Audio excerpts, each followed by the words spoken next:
The call came at 6:17 a.m. on a Tuesday morning in October, jolting me from the first decent sleep I'd managed in 3 weeks. The sound of my phone buzzing against the mahogany nightstand, Martha's nightstand, though I suppose I'd have to stop thinking of it that way, cut through the silence of our Savannah Victorian like a fire alarm. "Mr. Hensley, this is Dr. Patricia Williams at Memorial Health. I'm afraid I have very difficult news about your wife." The words that followed seemed to come from underwater, distorted and impossible to fully comprehend. Massive heart attack, no warning signs, nothing anyone could have done. Martha Louise Hensley, 64 years old, had collapsed in the grocery store parking lot while loading bags into her Toyota Camry and died before the paramedics could stabilize her. 43 years of marriage ended with a phone call from a stranger. I sat on the edge of our bed for nearly an hour after hanging up, staring at the empty space where Martha should have been, trying to process a reality that felt fundamentally wrong.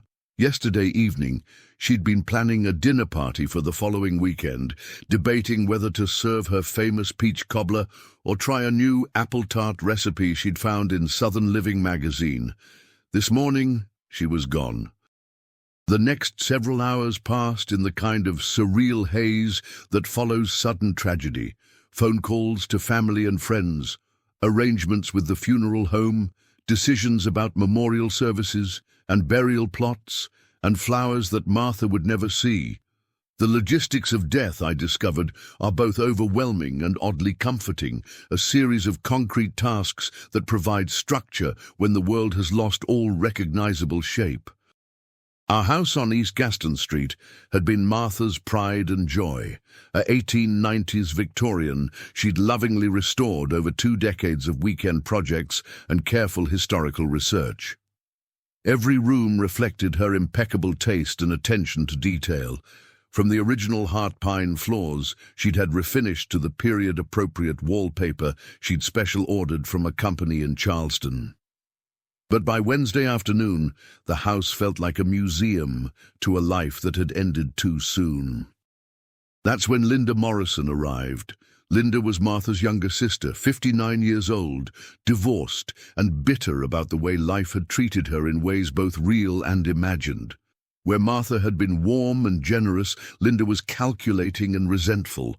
Where Martha saw opportunities to help others, Linda saw opportunities for others to take advantage of her.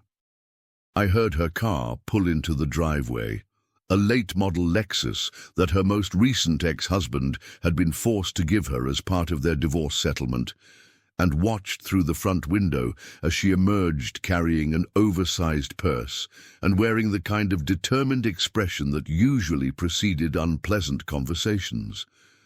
"Robert," she said when I opened the door, brushing past me into the foyer without waiting for an invitation. "We need to talk."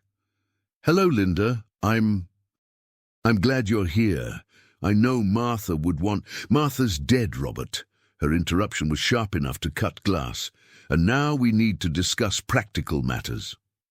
Linda had never liked me, a fact she'd made clear during the entire 43 years of my marriage to her sister. In her view, I was too quiet, too bookish, too content with a modest professor's salary when I should have been pursuing more lucrative opportunities. She'd never forgiven me for not making Martha wealthy, despite the fact that Martha had been perfectly happy with our comfortable but unpretentious life. "What kind of practical matters?" I asked, following her into the living room where Martha's needlepoint pillows still decorated the antique settee. Linda positioned herself in Martha's favorite chair, a Queen Anne wing chair that had belonged to their grandmother, and fixed me with the kind of stare that prosecutors probably use with hostile witnesses. "This house, Robert, this valuable property in the heart of Savannah's historic district, what are your plans?" "My plans? Linda, I haven't even planned the funeral yet. I'm not thinking about real estate." "Well, you need to start thinking about it. This house is worth at least $800,000, probably more. It's sitting in one of the most desirable neighborhoods in Georgia, and it's far too much house for one person. I felt a chill that had nothing to do with the October weather. Linda, this is my home. Martha and I built our life here. Martha, and you built your life here with money that came from the Morrison Family Trust. Money that Martha inherited from our parents. Money that was supposed to stay in the Morrison family. This was news to me. Martha had inherited some money when her parents died 15 years ago, but I'd always understood it to be a modest amount that she'd used for house renovations and garden improvements. I'm not sure I understand what you're suggesting. Linda opened her oversized purse and pulled out a folder thick with legal documents. I'm not suggesting anything, Robert. I'm telling you, this house was purchased with Morrison family money, and now that Martha's gone, that money needs to return to the Morrison family. Linda, Martha and I bought this house together in 1985. We've been paying the mortgage together for 37 years. Whatever money she inherited was used for improvements, not the original purchase. That's not how I see it, and that's not how the family sees it. Linda's voice carried the kind of cold authority that suggested she'd been planning this conversation for some time. Martha may have been your wife, but she was our sister first. This property represents the Morrison family legacy, and it doesn't belong to an outsider. An outsider. After 43 years of marriage, countless family gatherings, holidays, celebrations, and crises shared together, Linda Morrison was calling me an outsider. Linda, I think you're overestimating your legal position here. Martha and I own this house jointly. I have survivorship rights. Do you? Linda's smile was sharp enough to draw blood. Because I've been reviewing the property records and there are some interesting discrepancies in the ownership documentation. She pulled a sheaf of papers from her folder and spread them across Martha's coffee table like a prosecuting attorney presenting evidence to a jury. This deed amendment from 2008, for instance, filed right after Martha inherited money from our parents. It shows Martha adding significant value to the property through renovations funded by Morrison family money. That creates a complicated ownership situation that might not be as clear-cut as you think. I stared at the documents, trying to make sense of legal language that seemed designed to obscure rather than clarify. Property law had never been my area of expertise. I'd spent my career as a literature professor at Savannah College of Art and Design, more comfortable with Victorian novels than Victorian property rights. What exactly are you proposing, Linda? I'm not proposing anything. I'm telling you what's going to happen. Linda gathered up her papers with the efficiency of someone who'd rehearsed this moment. You're going to pack your personal belongings and find somewhere else to live. This house belongs to the Morrison family now, and we're going to sell it. And if I refuse, then we'll file a lawsuit that will drag on for years, cost you every penny you have in legal fees, and ultimately result in the same outcome. Except by then, you'll be broke and homeless instead of just homeless. Linda stood up, smoothing her skirt, with the kind of self-satisfied gesture that suggested she believed she'd just won a chess game I hadn't realized we were playing.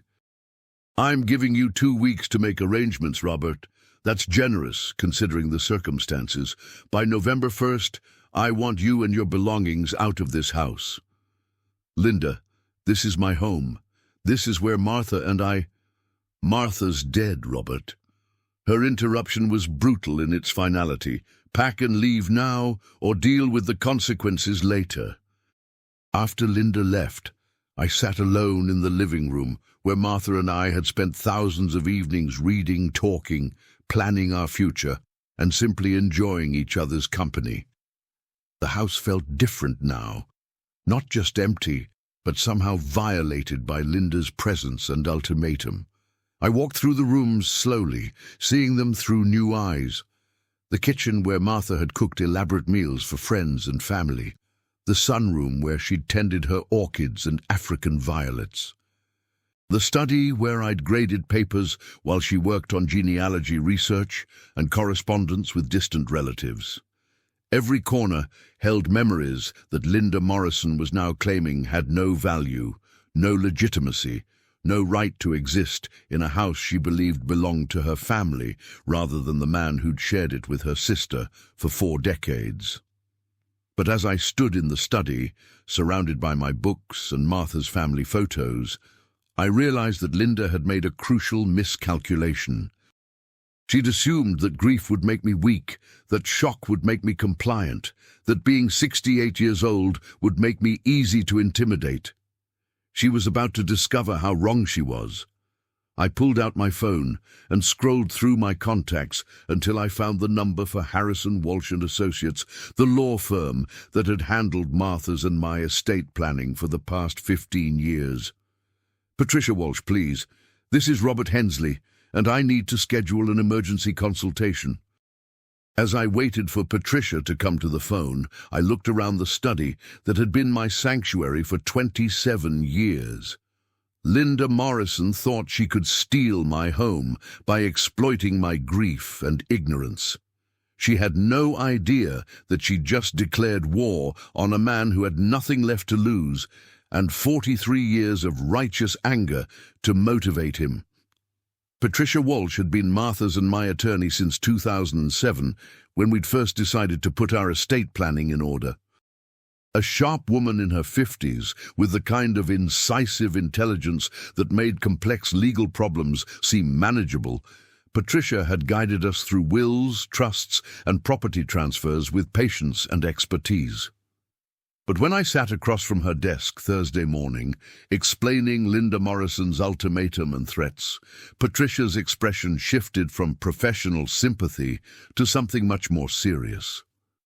"Robert, let me make sure I understand this correctly. Linda Morrison is claiming that because Martha used inheritance money for house improvements, the property now belongs to the Morrison family rather than to you as the surviving spouse." "That's exactly what she's claiming. She showed me some kind of deed amendment from 2008 and said the ownership situation is more complicated than I realize." Patricia pulled out a thick file labeled Hensley Estate Planning and began reviewing documents with the kind of methodical attention that suggested she was looking for something specific. "Robert, I need to ask you some questions that might seem intrusive, but they're crucial for understanding your legal position. Ask anything you need to ask. When Martha inherited money from her parents in 2008, how much are we talking about?" "I'm not entirely sure. Martha handled most of the financial details for those renovations. I know she used the inheritance to restore the original hardwood floors, update the kitchen, and add the sunroom. Maybe $150,000 total?" Patricia made notes on a legal pad, her expression remaining carefully neutral. "And the deed amendment Linda showed you, did you sign that document?" "I honestly don't remember. 2008 was a busy year for us. Martha was managing the renovations while I was dealing with a heavy teaching load. If she asked me to sign something related to the house improvements, I probably would have signed it without reading all the details." "That's understandable, but it might complicate things." Patricia continued reviewing the file. "Robert, I want you to understand something important. Under Georgia law, property owned jointly by married couples with right of survivorship passes automatically to the surviving spouse, regardless of who paid for what improvements. So Linda can't just take my house?" "In theory, no. But if there's documentation suggesting that Martha intended to change the ownership structure, or if there are complications in how the property was titled after her inheritance, Linda might have grounds for a legal challenge." Patricia closed the file and leaned back in her chair. "Here's what I'm going to do. I'm going to order complete property records for your house, including the original deed, all amendments, and any other documentation filed with the county. I'm also going to review the 2008 renovations to understand exactly how Martha's inheritance was used." "How long will that take?" "A few days for the initial review. But Robert, I need to warn you about something. Even if Linda's legal position is weak, she can still make your life very difficult with frivolous lawsuits and harassment.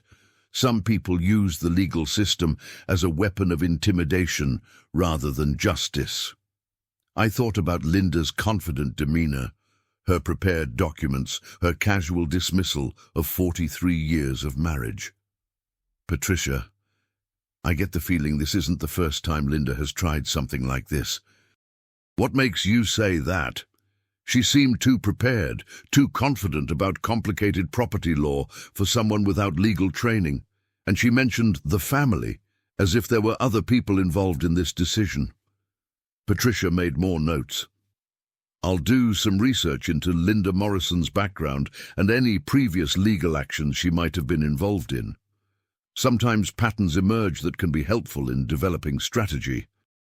But that afternoon, while Patricia worked on the legal research, I did some investigation of my own.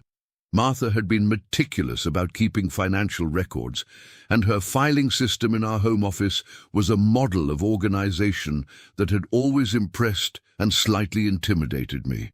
I spent hours going through folders labeled house renovations, insurance, property, and family inheritance, trying to piece together the financial history that Linda was now using to justify her claim on my home. What I found was both reassuring and disturbing. The reassuring part was clear documentation that Martha and I had indeed purchased the house jointly in 1985, with both our names on the original mortgage and deed. The 2008 renovations had been funded by Martha's inheritance, but the work had been done to improve our joint property, not to change ownership. The disturbing part was a series of letters and emails between Martha and Linda dating back to 2008, correspondence I'd never seen before. Linda keeps asking about the house renovations and whether I'm keeping proper records, Martha had written to her cousin Betty in 2009. She seems very interested in how much money I spent and whether Robert was involved in the decisions. I don't understand why it matters to her, since it's our house and our money. Another email from 2012. I'm concerned about Linda's financial situation. She's been asking me for loans and making comments about how unfair it is that I got the house and the inheritance money while she got nothing substantial from Mom and Dad. I reminded her that she received equal inheritance, she just spent hers differently. But the most revealing document was a 2015 email from Linda to Martha. I've been talking to a lawyer about family property rights, and there are ways to protect Morrison family assets from being dispersed to non-family members. We should discuss this when you're feeling better. Martha's response was swift and unambiguous. Linda, I will not discuss protecting my house from my husband. Robert is my family, and this house is our home. Please don't bring this up again. I sat in Martha's chair, reading correspondence that revealed a years-long campaign by Linda to undermine my marriage and claim my home. She'd been planning this for at least a decade, waiting for Martha to die so she could execute a scheme to steal property that had never belonged to her. But the emails also revealed something else. Martha had been aware of Linda's intentions and had explicitly rejected them. Whatever legal documents Linda might produce, Martha's own words proved that she considered the house to be joint property that should remain with me after her death. Friday morning, Patricia called with preliminary results from her investigation. Robert, I have good news and bad news. The good news is that Linda Morrison's legal position is much weaker than she's pretending. The property records clearly show joint ownership with right of survivorship, and the 2008 deed amendment she mentioned is actually a standard document that clarified property boundaries after the renovations, not a change in ownership structure. And the bad news? Linda Morrison has a history of using frivolous lawsuits to harass people, particularly family members. In 2018, she sued her ex-husband's mother over a china cabinet that she claimed was rightfully hers. In 2020, she threatened legal action against her neighbor over a property line dispute. The lawsuits don't succeed, but they're expensive and time-consuming for the defendants. So her strategy is to bankrupt me with legal fees even if she can't win. That appears to be her approach. She's counting on you being too grief-stricken and financially exhausted to fight back effectively. Patricia paused, and I could hear papers rustling in the background. But Robert, there's something else you should know. I did some research into the Morrison Family Trust that Linda mentioned, and there are some interesting discrepancies in her story. What kind of discrepancies? The trust was dissolved in 2010, and all assets were distributed to the beneficiaries at that time. Linda received exactly the same inheritance that Martha did, about $200,000. But Linda spent her money on a failed restaurant venture and expensive divorce proceedings. Martha used hers to improve your joint property. The picture was becoming clearer. Linda wasn't trying to protect Morrison family assets. She was trying to steal mine because she'd squandered her own inheritance and was jealous of the stability and prosperity that Martha and I had built together. Patricia, what would you recommend as our next step? We're going to file a restraining order against Linda Morrison, preventing her from harassing you or making false claims about your property. We're also going to send her attorney a letter explaining exactly why her threats have no legal merit and warning her about the consequences of continuing this harassment. Will that stop her? It will make her think twice about the costs of pursuing frivolous litigation. And Robert, if she does decide to file a lawsuit, I'm confident we can not only defeat her claims, but also recover your attorney's fees and possibly pursue sanctions for filing a baseless case. That afternoon, I received an unexpected visitor. Betty Morrison, Martha's cousin and Linda's nemesis within the family, appeared at my front door carrying a casserole dish and wearing the kind of determined expression that suggested she had business to conduct. "Robert, honey, I heard about Linda's nonsense, and I came to set the record straight." Betty was 71 years old, the family matriarch since the deaths of Martha's parents, and one of the few people who had never been intimidated by Linda's aggressive personality. "I brought you Martha's favorite tuna casserole recipe, but more importantly, I brought you something Linda doesn't want you to see." Betty handed me a manila envelope thick with documents. "These are copies of all the family correspondence about the Morrison Trust, including emails where Linda explicitly stated that she had no claim on Martha's property." "Betty, how did you get these?" "Linda's been trying to rally family support for her scheme by claiming that Martha stole more than her fair share of the inheritance. What she didn't realize is that most of the family think she's a greedy troublemaker who's trying to profit from her sister's death." Betty sat down in the living room, accepting the cup of coffee I offered with the kind of gracious southern manner that made even difficult conversations feel civilized. "Robert, there's something you need to understand about Linda. She's been jealous of Martha her entire life. Martha was prettier, smarter, more successful in marriage, better with money, more respected in the community. Linda has spent 60 years resenting her sister's happiness. But why target me now? Why target the house? Because the house represents everything Linda will never have: a successful marriage, financial stability, respect in the community, a legacy worth preserving. In her mind, taking your home is taking revenge against Martha for being everything Linda failed to become." Betty opened the manila envelope and showed me correspondence that painted a devastating picture of Linda's real motivations. Emails where she complained about Martha's luck in marriage, financial records showing her own poor money management and failed investments, legal documents from her previous harassment campaigns against other family members. "This woman has been planning to steal your house since before Martha died, Robert. She's been waiting for this opportunity for years." As Betty and I reviewed the evidence of Linda's decade-long scheme, I realized that this wasn't just about property or money. This was about a bitter woman's attempt to destroy the happiness she'd never been able to create for herself. But Linda Morrison had made a crucial mistake.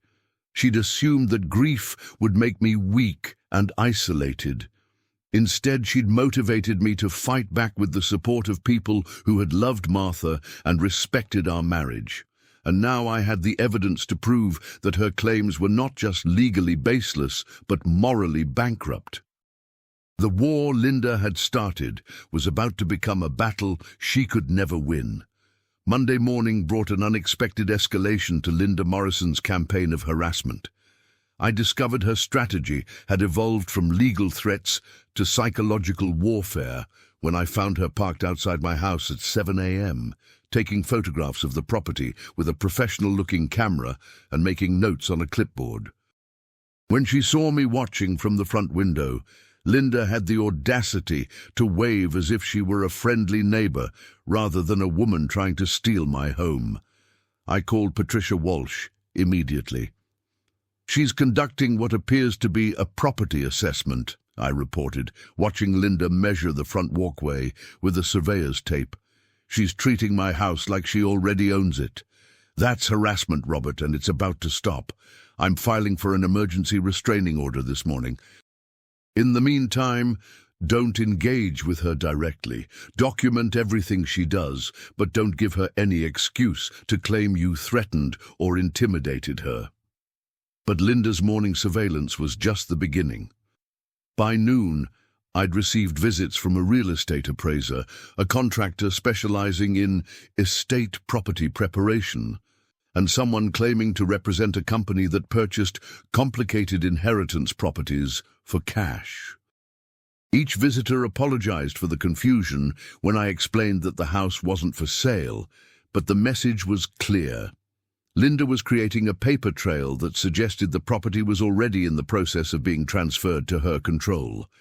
The psychological impact was exactly what she intended. Having strangers evaluate my home, discuss its potential sale value, and treat me like a temporary occupant was designed to make me feel powerless and defeated. Instead, it made me angry in ways I hadn't experienced since my army service in Vietnam 45 years earlier. That afternoon, Betty Morrison called with intelligence that changed everything. "Robert, I've been talking to family members, and I discovered something Linda doesn't know I know. She's not working alone in this scheme." "What do you mean?" "Linda's been in partnership with a real estate developer named Marcus Webb, who specializes in buying historic properties in Savannah at below-market prices, usually from widows and elderly people who don't understand the true value of their homes."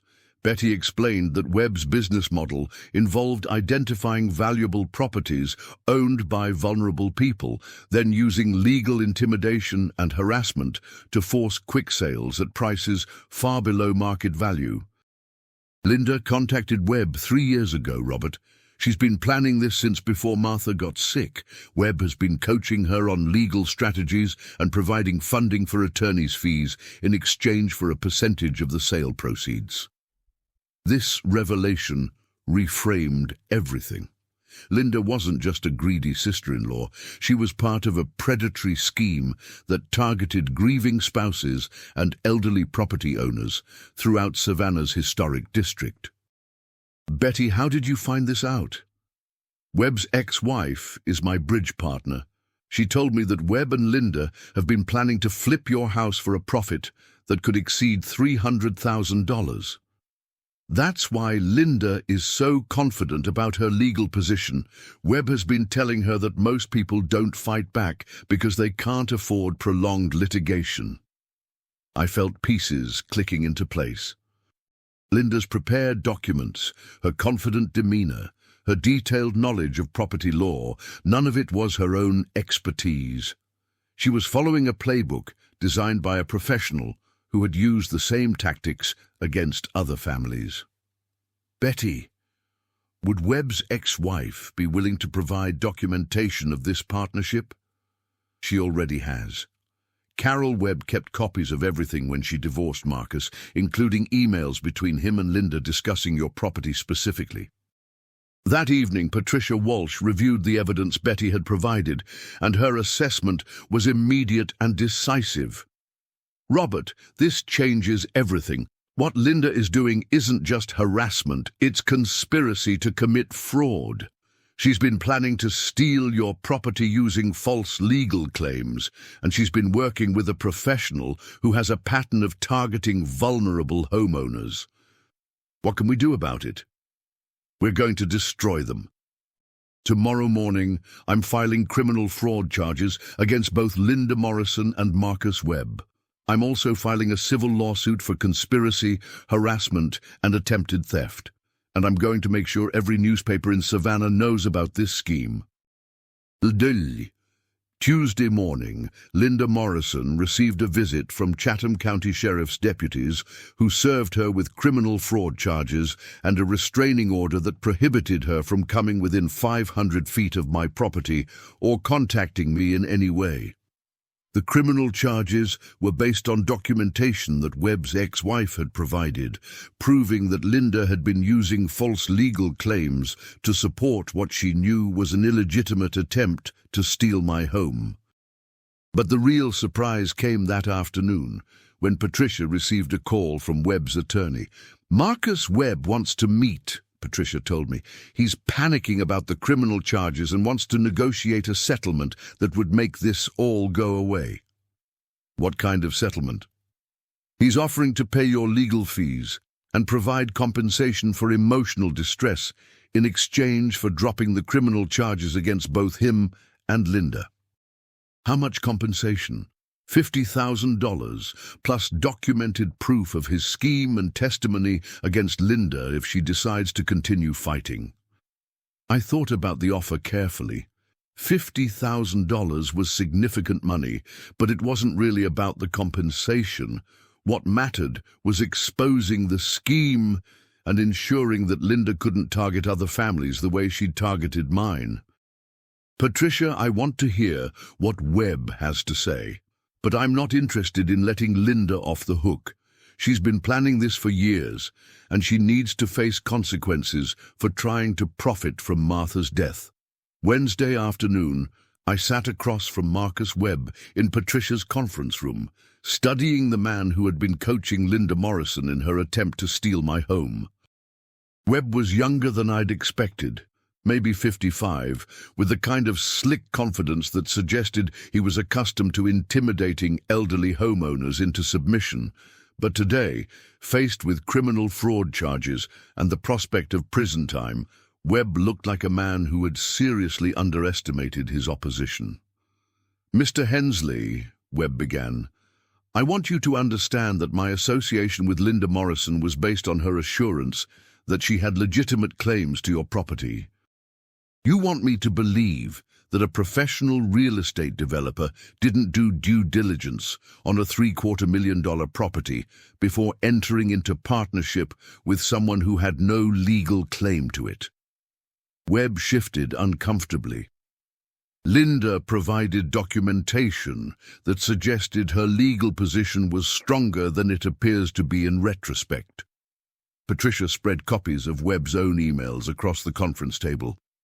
"Mr. Webb, these emails show that you explicitly discuss strategies for forcing elderly homeowners to sell below market value.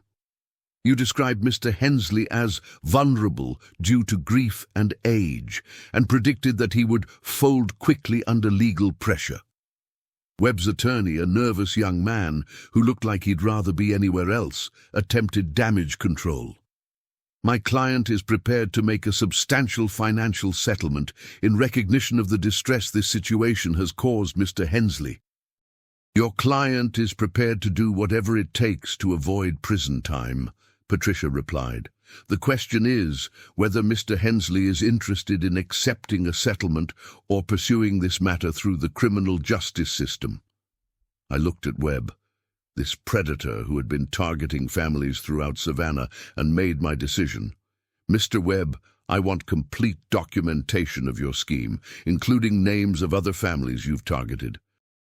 I want you to testify against Linda Morrison in any legal proceedings, and I want a settlement large enough to fund legal assistance for other elderly homeowners who might be targeted by people like you."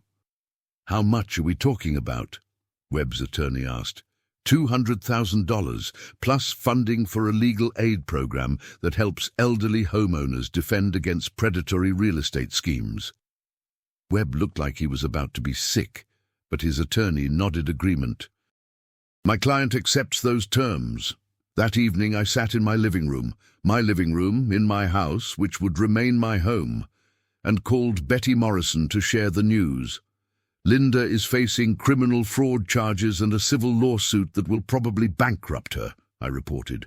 "Webb is cooperating with prosecutors and funding a legal aid program for elderly homeowners, and I'm keeping my house."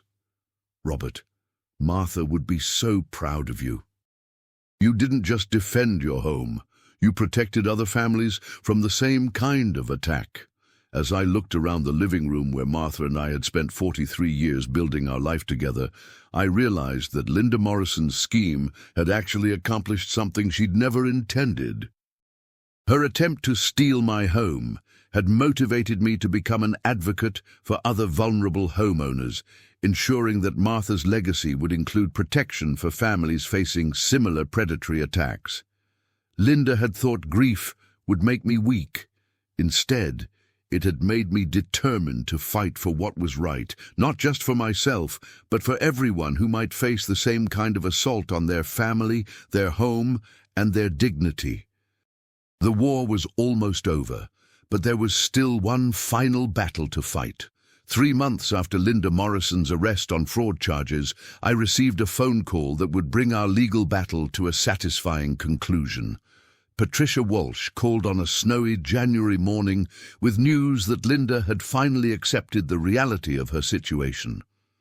"She's agreed to plead guilty to conspiracy to commit fraud in exchange for probation and restitution," Patricia reported. "She'll also be required to perform community service and will be permanently barred from any involvement in real estate transactions in Georgia." "What about the civil lawsuit?" "She's agreed to pay damages of $75,000, which will be donated to the legal aid fund we established with Webb's settlement money. She's also signed an agreement never to contact you again or make any claims regarding your property." The final court hearing was scheduled for February 15th, exactly 4 months after Martha's death. I attended not because I needed closure, that had come weeks earlier when I'd decided to fight back, but because I wanted to see Linda Morrison face consequences for her years of planning to profit from my grief. Linda looked smaller in the courtroom than she had in my living room, diminished by the reality of criminal prosecution and financial ruin.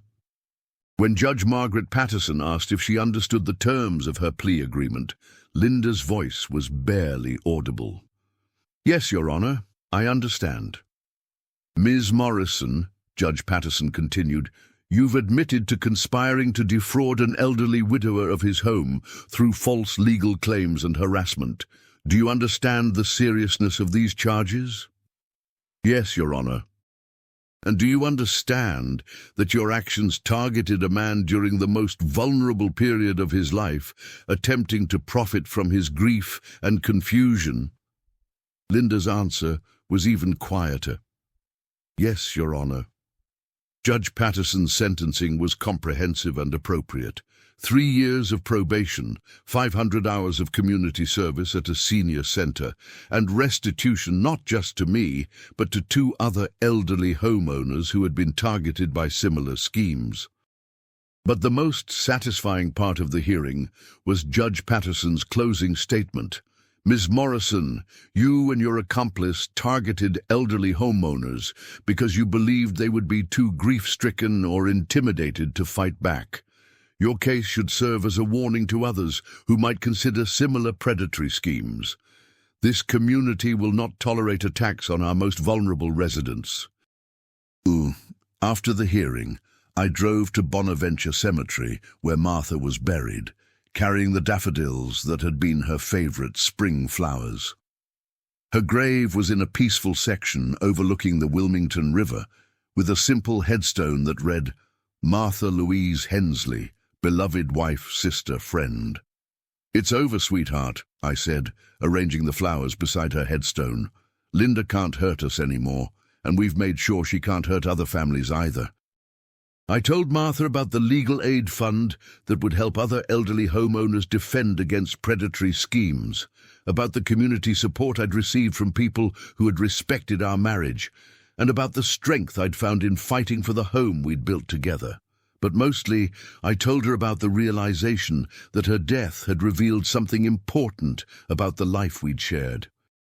Linda Morrison had assumed that I was just an outsider who had temporarily been allowed into the Morrison family, someone whose connection to Martha was superficial enough to be severed by her death. She'd been wrong about everything. The relationships Martha and I had built over 43 years with neighbors, colleagues, extended family members like Betty Morrison had proven stronger than blood relations based on manipulation and greed. The home we'd created together had been defended not by legal documents, but by people who understood the value of love, commitment, and integrity. 6 months after the court hearing, I received an unexpected letter from Carol Webb, Marcus Webb's ex-wife, who had provided the evidence that brought down the predatory scheme. "Mr. Hensley," she wrote, "I wanted you to know that the legal aid fund you established has already helped 12 families defend against similar attacks on their property. Your courage in fighting back has protected other elderly homeowners from losing their homes to predatory schemes."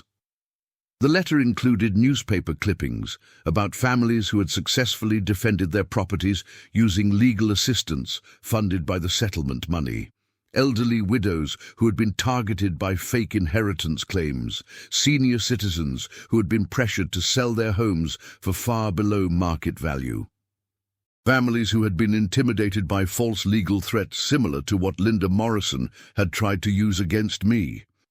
Reading those stories, I realized that Martha's legacy had grown far beyond what either of us could have imagined. Her death had motivated me to fight not just for our home, but for the principle that elderly homeowners deserve protection from people who would exploit their grief and vulnerability. That evening, I received a phone call from Sarah Chen, a young attorney who had been hired to coordinate the legal aid program. "Mr. Hensley, I wanted to thank you personally for making this program possible. We've been able to help families throughout the Southeast defend against predatory real estate schemes, and it's all because you chose to fight back instead of accepting victimization." "Sarah, can I ask you something? How common are schemes like what Linda Morrison attempted?" "More common than people realize. Predatory developers and family members often target elderly homeowners because they assume grief and age make people vulnerable to intimidation. What made your case unusual was your willingness to fight back and expose the scheme publicly. What advice would you give to other people facing similar situations?" "Document everything, never sign papers under pressure, and get independent legal advice immediately. Most importantly, don't assume that family relationships protect you from financial predators. Some of the worst schemes we see involve relatives who exploit family trust to steal property and assets." Sarah's words reminded me of something Betty Morrison had said months earlier. Linda had been planning to steal my home since before Martha died, waiting for the opportunity that grief would provide. But grief, I'd discovered, could also provide strength. The anger I'd felt at Linda's attempt to profit from Martha's death had motivated me to fight back in ways I might not have if the attack had come at a different time. 1 year after Martha's death, I organized a memorial service at our house which remained our home because I'd refused to let Linda Morrison steal it. The service was attended by friends and family who had supported me during the legal battle, including Betty Morrison, Patricia Walsh, and several of the families who had been helped by the legal aid fund. Martha would be amazed by what you've accomplished, Betty told me, as we stood in the garden, where Martha had tended her azaleas and camellias. She always said you were stronger than you realized, but I don't think even she anticipated you'd become a champion for elderly homeowners throughout the region. I didn't plan to become a champion for anything, I replied. I just refused to let a greedy woman steal the home Martha and I built together. That's exactly what made you a champion, Robert. You stood up for what was right when it would have been easier to surrender. As guests shared memories of Martha and stories about the legal aid program that had grown from our battle with Linda Morrison, I realized that something remarkable had emerged from what had initially seemed like pure loss. Martha's death had revealed the predatory scheme that Linda had been planning for years. My fight to defend our home had exposed a pattern of elder abuse that was harming families throughout the region. The Legal Aid Fund had grown into a comprehensive program that provided protection for vulnerable homeowners across multiple states. Linda Morrison had intended to profit from my grief and vulnerability. Instead, her scheme had motivated the creation of a legacy that would protect other families for years to come. 2 years after the court hearing, I received a call from Judge Margaret Patterson's office. The judge wanted to present me with a Community Service Award for my role in exposing predatory real estate schemes and establishing legal protections for elderly homeowners. Mr. Hensley, Judge Patterson said during the award ceremony, your courage in fighting back against a sophisticated fraud scheme has protected countless families from similar attacks. Your case has become a model for how communities can protect their most vulnerable residents. The ceremony was held in the same courthouse where Linda Morrison had pleaded guilty to fraud charges. As I accepted the award, I thought about the journey that had brought me to that moment, from the shocking phone call about Martha's death to Linda's ultimatum to the legal battle that had changed my life's purpose. This award belongs to my wife Martha, I said in my acceptance speech. She taught me that home isn't just a building, it's the foundation for everything that matters in life. When someone tried to steal that foundation, I fought back not just for myself, but for every family that deserves protection from people who would exploit grief and vulnerability. After the ceremony, Patricia Walsh and I had lunch at a restaurant downtown, reflecting on the case that had defined both our professional work and our understanding of family loyalty. Robert, do you ever wonder what would have happened if you'd accepted Linda's ultimatum, if you'd just packed up and left the house? I think about it sometimes. Linda and Webb would have flipped the house for a substantial profit, and they would have moved on to target other families. The legal aid program would never have existed. Other elderly homeowners would have lost their homes to similar schemes. And you would have lost the foundation of 43 years of marriage to a woman who had been planning to steal it since before Martha died. That's what I could never have lived with, Patricia. Not just losing the house, but knowing that I'd let Linda Morrison profit from Martha's death and my grief. As I drove home that afternoon, past the historic squares and grand houses that made Savannah one of America's most beautiful cities, I thought about the letter I'd written to Martha's grave the previous week. Sweetheart, it's been 2 years since you died, and I've learned things about strength and love and fighting for what matters that I never expected to learn at 68 years old. Linda Morrison thought your death would make me weak and vulnerable. Instead, it made me determined to protect the life we built together and to help other families facing similar attacks. Our house is still our house, filled with memories and love, and the certainty that what we created together was stronger than anything Linda could have destroyed. But more than that, your legacy now includes protection for other families, other elderly homeowners, other people who deserve to grow old in the homes they've built with love. I miss you every day, but I'm not lonely anymore. I'm surrounded by the community we built together and the purpose that emerged from defending what you meant to me. Linda Morrison tried to steal our home, but she never understood that home wasn't just the building. It was the love that created it and the determination to protect it. I love you, Martha. I always will. And I promise that our home will remain our home for whatever time I have left. A testament to 43 years of marriage and the strength that love provides when everything else fails. 5 years after Martha's death, I still live in our Victorian house on East Gaston Street. The Legal Aid Fund has grown into a regional organisation that provides protection for elderly homeowners throughout the Southeast. Linda Morrison served her probation and moved to Florida, where she works in retail and is prohibited from any involvement in real estate transactions. Marcus Webb served 18 months in federal prison for fraud and conspiracy, and his predatory real estate business was shut down permanently. His ex-wife Carol became a volunteer coordinator for the Legal Aid Program, using her knowledge of predatory schemes to help identify and prevent similar attacks on vulnerable homeowners. But the most important outcome of the battle Linda Morrison started is the lesson it taught me about the nature of home and family and the strength that emerges from defending what matters most. Home isn't just property, it's the foundation for everything that gives life meaning. Family isn't just blood relationships, it's the network of people who support each other through challenges and celebrate each other's victories. And strength isn't just physical or financial power, it's the determination to stand up for what's right, even when the odds seem impossible. Linda Morrison told me to pack and leave because she thought grief would make me weak. Instead, she discovered that love, even love for someone who had died, could provide strength enough to fight any battle and win any war. Martha is gone, but our home remains. Our love remains.